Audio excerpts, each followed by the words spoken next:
That's not a real stat. That's hard to believe. I mean, that just shows how they've done nothing. No, this is the second game of the. Yo, what's up, man? Frankie Diamonds TV.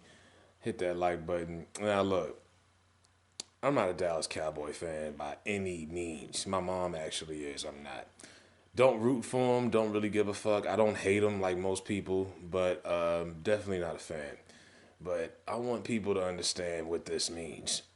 And even my white subscribers, because there's a lot of white people who try to act like they don't know what white privilege is. They don't acknowledge it. They think it means you're born with a silver spoon in your mouth. No, it's the treatment and the citizenship and the benefit of the doubt that you get and the tolerance that society gives you over other people of minority and color. And when it comes to football, I had a video about this a couple of months ago. We were talking about how black coaches and black quarterbacks don't have the same type of tolerance in the media as other players. And when I think about Jason Garrett, the head coach of the Cowboys, to me he is the epitome of white privilege in sports. Now Jason Garrett was the only reason Jason Garrett became the head coach of the Dallas Cowboys after they fired Wade Phillips in 2010. They started out 1-7. He became the interim head coach. No one thought they were going to give him the actual job, and here it is, almost 10 years later. He's been the coach. They've won. They've made the playoffs 3 times, won the division. They've had a lot of 8-8 seasons. They definitely underachieved with Tony Romo. As much as Tony Romo shattered their quarterback records, they haven't gotten close to an NFC title game. At least you got to the NFC title game with Wade Phillips. You lost, but you got there. So they've been very mediocre under Jason Garrett. Jason Garrett only got this job because he was the backup quarterback in the 90s behind Troy Aikman. Worked his way up with the Dolphins as a quarterbacks coach. Wade Phillips Jerry Jones brought him in '07 as the offensive coordinator.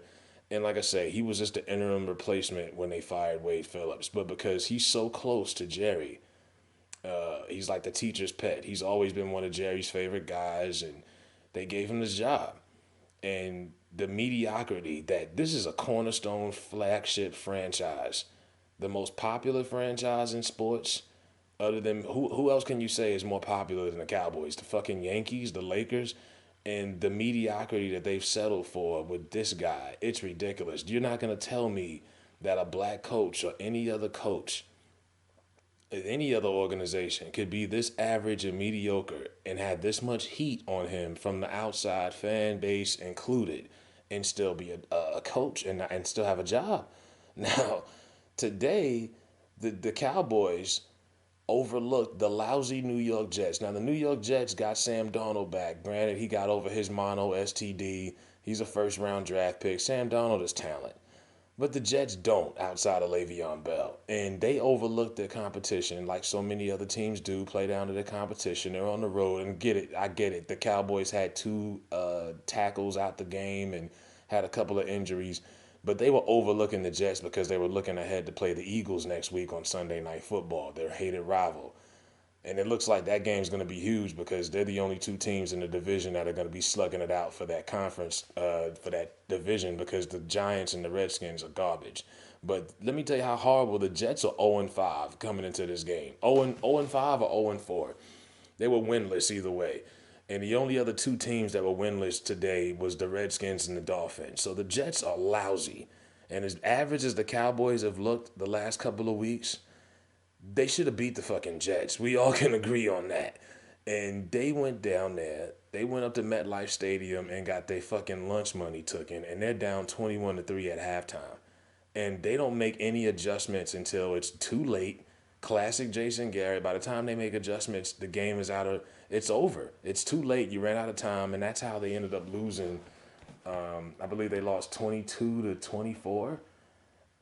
Just the play calling was atrocious. He's the play caller. The adjustments, the use of the timeouts.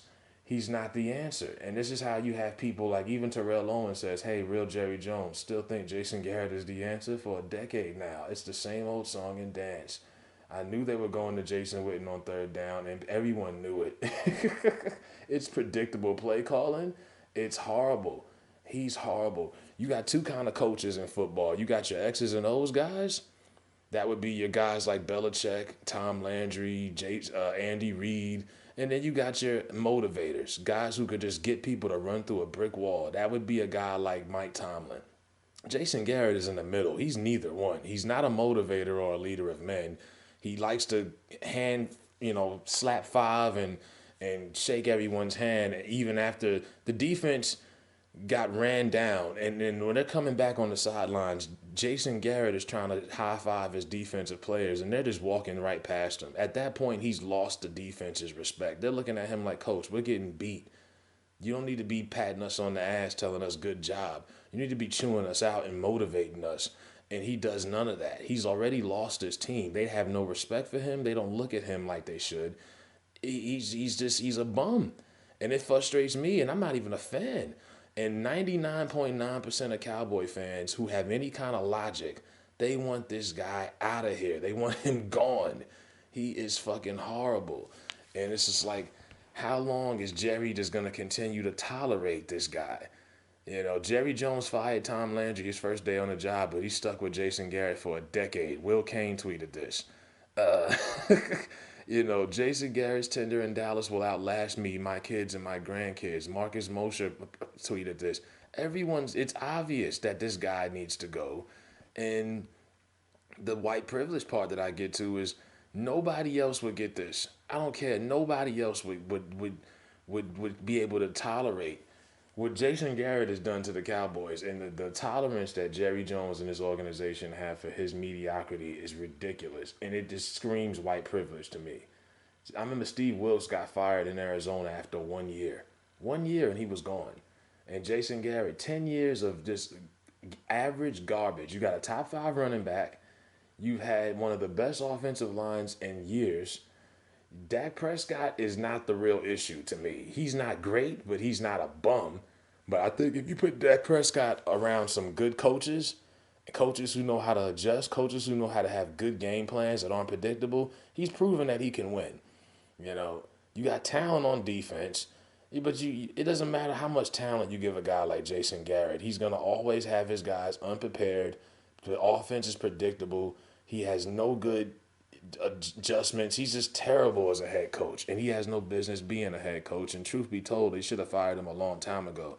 Now, what should happen tomorrow morning is Jason Garrett should be fired, but I highly doubt it if Jerry Jones is going to pull the trigger. It's not too late. It's only week 6, but I can guarantee you he's still going to come out there next Sunday, and he's going to be slapping high fives, and this is just the same old story. And they're going to run this organization into the ground like the Raiders did with Al Davis because of stubbornness from the old man up front at the top of the office who just doesn't want to let go. And I mean, it's going to probably have to take Jerry stepping down and his son, Steven Jones, to pull the trigger because Jerry Jones, I don't know, Jason Garrett must be sucking him off because this is white privilege like I've never seen. I mean, how much are you going to take from this guy until they realize he's not the one? Let it go. But that's just my opinion, man. I had that on my mind. I'm just like, this dude is still employed with the same team after just, a decade of mediocrity? It's fucking ridiculous.